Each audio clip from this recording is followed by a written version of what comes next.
Smart School announces registrations for new admissions for class 11th and 12th. Admission open till availability of seats. Visit www.spsmartschools.com.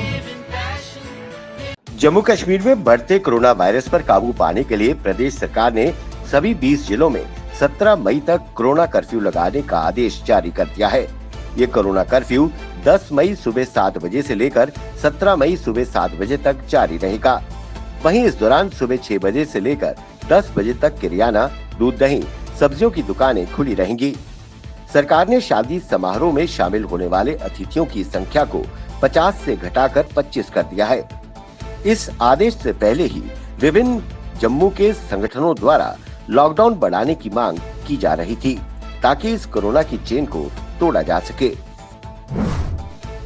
केंद्र शासित प्रदेश जम्मू कश्मीर में लगातार बढ़ते corona के मामलों और कोरोना संक्रमित मरीजों की संख्या के चलते अस्पतालों में डॉक्टरों की कमी साफ नजर आ रही है। अब प्रदेश सरकार ने मेडिकल कॉलेजों व स्वास्थ्य विभाग के अधीन आने वाले अस्पतालों से रिटायर्ड हुए डॉक्टरों की सेवा लेने का फैसला किया है। सरकार ने एक अधिसूचना जारी कर 70 वर्ष से कम वाले उन रिटायर्ड डॉक्टरों को ज्वाइन करने के लिए कहा है जो कोरोना के समय अपनी सेवाएं देने के इच्छुक हों। ये सभी नियुक्तियां कॉन्ट्रैक्ट आधार पर 1 वर्ष या फिर अगले आदेश तक जारी रहेंगी। जम्मू प्रांत में कोरोना के चलते जिस तरीके से प्रदेश सरकार द्वारा एसआरटीसी की बसों को लोगों की सहूलियत के लिए चलाया जा रहा है, आम जनता उससे खुश नजर आ रही है।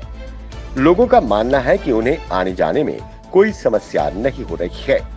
वहीं लोगों ने प्रदेश सरकार से अपील करते हुए मांग की कि एसआरटीसी के वाहनों की संख्या बढ़ाई जानी चाहिए।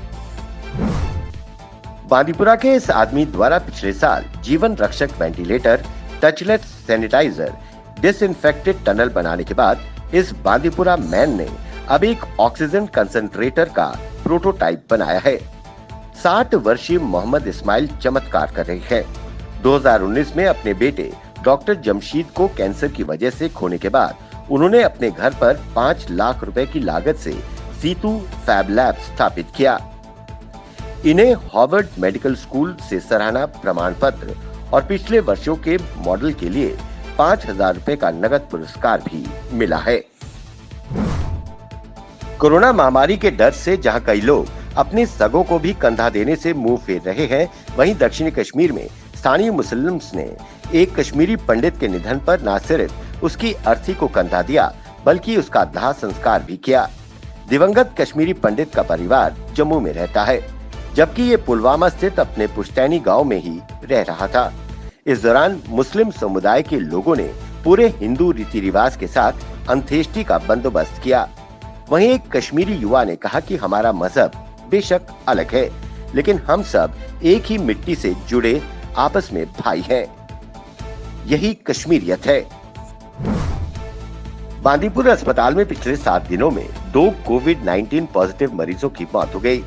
जिला अस्पताल बांदीपुरा को कोविड-19 अस्पताल बनाने के बाद ये घोषणा की गई थी कि इस लेवल 3 कोविड अस्पताल में कोरोना के मरीजों के लिए सभी सुविधाएं उपलब्ध हैं, लेकिन यहाँ कोई भी वेंटिलेटर काम नहीं कर रहा है।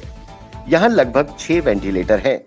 एक अटेंडेंट ने जानकारी दी और बताया कि वेंटिलेटर के काम न करने से उन्हें बहुत परेशानियां झेलनी पड़ रही हैं। वहीं मेडिकल सुपरिंटेंडेंट बांदीपुरा ने बताया कि हमारे पास कोई भी टेक्नीशियन उपलब्ध नहीं है। जिला सांबा प्रशासन द्वारा एक आदेश जारी करके जिला अस्पताल सांबा में ओपीडी सेवा बंद करके उसे कोविड अस्पताल बनाया गया। वहीं प्रशासन द्वारा क्रिस्टू ज्योति अस्पताल सांबा को ओपीडी और इमरजेंसी के लिए शुरू किया गया, परंतु क्रिस्टू ज्योति अस्पताल ओपीडी पर्ची काटने के लिए गरीब मजदूर से 200 रुपए वसूल कर रहा है। प्रशासन के आदेशों की अनदेखी कर धज्जियां उड़ा रहा है। वहीं स्थिति की पुष्टि करने के लिए एसीआर सांबा जितेंद्र मिश्रा मौके पर पहुंचे और पाया कि ये अस्पताल वाकई 200 रुपए से अधिक चार्ज कर रहा है। वहीं उन्होंने कहा कि प्राइवेट क्रिस्टू अस्पताल को एक बार फिर ऑर्डर कॉपी सौंप दी गई है। जम्मू कश्मीर की दोनों राजधानियों में एक साथ ई ऑफिस व्यवस्था में कामकाज सुचारू बनाने के लिए 28 प्रशासनिक सचिव 15-15 दिन जम्मू श्रीनगर से डेरा डालकर काम करेंगे। सरकार ने दोनों सचिवालयों में कामकाज को लेकर रोस्टर जारी कर दिया है। कोरोना से उपजे हालात में इस बार दरबार मूव नहीं हुआ है।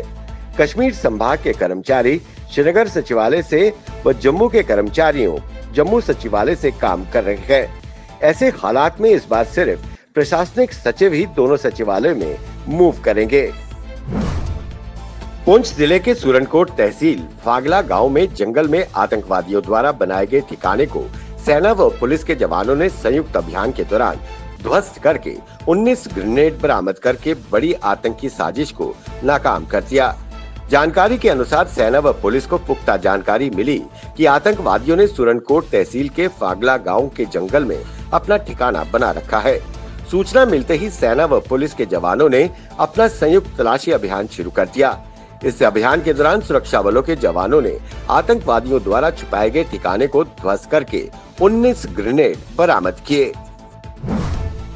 कोरोना की दूसरी लहर से देश बेहाल है। रोजाना संक्रमण के 4 लाख से ज्यादा मामले मिल रहे हैं।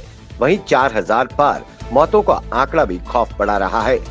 इस बीच सेंट्रल विस्टा प्रोजेक्ट को लेकर मोदी सरकार लगातार विपक्ष के निशाने पर बनी हुई है। अब इस प्रोजेक्ट को लेकर कांग्रेस नेता राहुल गांधी ने प्रधानमंत्री नरेंद्र मोदी पर निशाना साधा। उन्होंने लिखा कि देश को पीएम आवास नहीं सांसें चाहिए। बता दें कि राहुल गांधी ने अपने ट्विटर हैंडल पर 2 तस्वीरें पोस्ट की हैं। इनमें पहली तस्वीर में आम लोग ऑक्सीजन सिलेंडर के लिए लंबी कतार में खड़े नजर आ रहे हैं। वहीं दूसरी तस्वीर में सेंट्रल विस्टा प्रोजेक्ट के लिए खुदाई का काम चालू दिख रहा है। इन तस्वीरों के साथ राहुल ने लिखा कि देश को पीएम आवास नहीं सांसें चाहिए।